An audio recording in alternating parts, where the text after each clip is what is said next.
here with us our very own student advisor, Adella.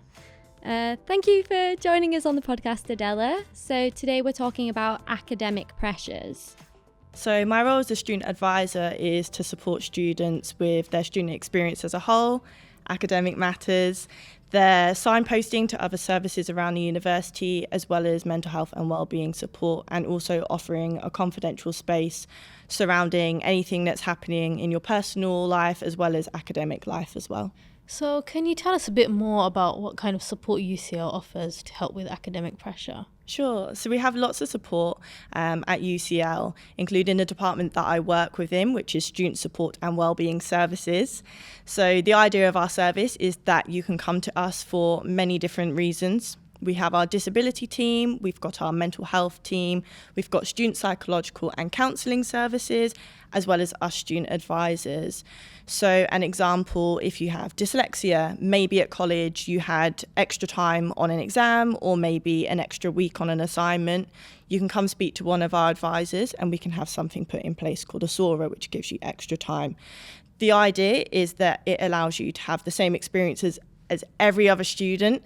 It's not giving you an advantage over anyone, it's just emphasising the support that you need.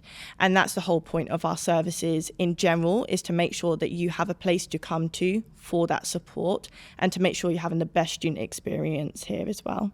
So coming into uni in your first year can be really nerve-wracking.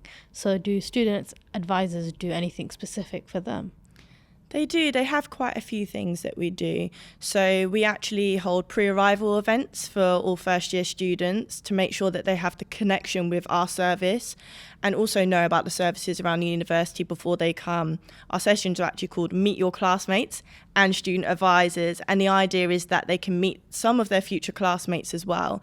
Moving on from that, the student advisors then link up with transition mentors, which are also based throughout the departments, and they help bridge the gap between students coming in.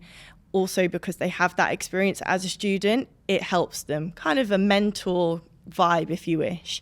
And then we also do a lot of outreach to students.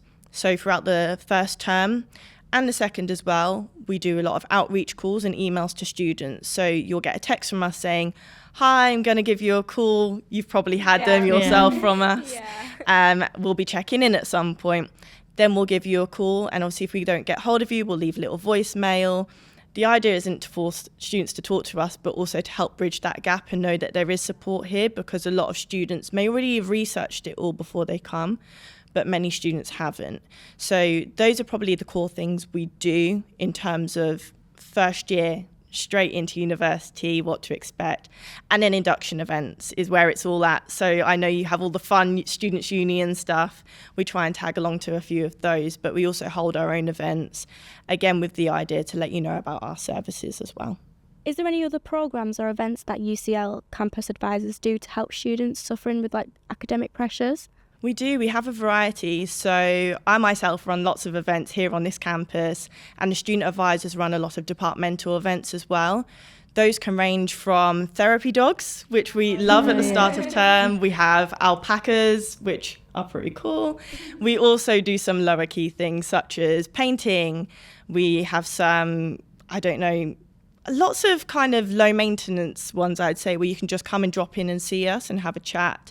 But then we also do our 3 big campaigns throughout the year. So just after you've started, you've got upcoming to November, you're starting to get your assessment deadlines and realising, whoa, I've never had this amount of deadlines before.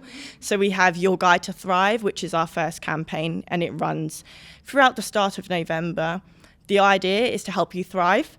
So we do a lot of workshops as advisors as well. So we might do imposter syndrome workshops, we might do time management, study skills workshops as well. And then it creeps into January, where you've also been submitting over December. It's called Beat the January Blues. So the idea is to help you pick back up again, help get you going. And it's a hard time of the year for many as well. And then again, you've already just had your exams in May. So we have the exam season toolkit that actually runs from April to June. And the idea of that is you can get whatever support that you need. We do a lot of events. So again, we get the dogs back in. We do a lot of low maintenance exercises. We join up with the Students' Union as well with Project Active. So there's a lot going on all the time. And the idea isn't to force any students to take part, but just to let you know that there is always something there for your well-being.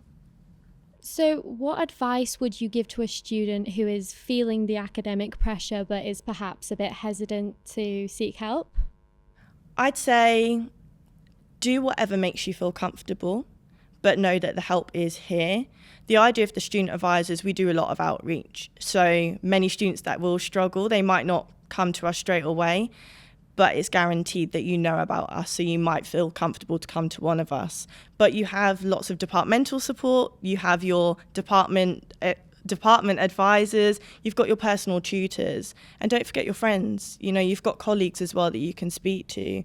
The whole point isn't that you just have a student advisor, it's that you have the whole university resource to enable you to have somewhere to go.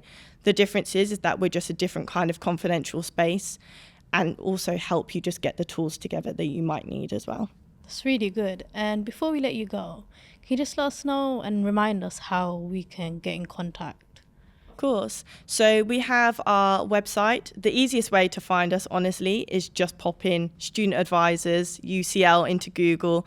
I think it's the easiest method, especially if you're struggling.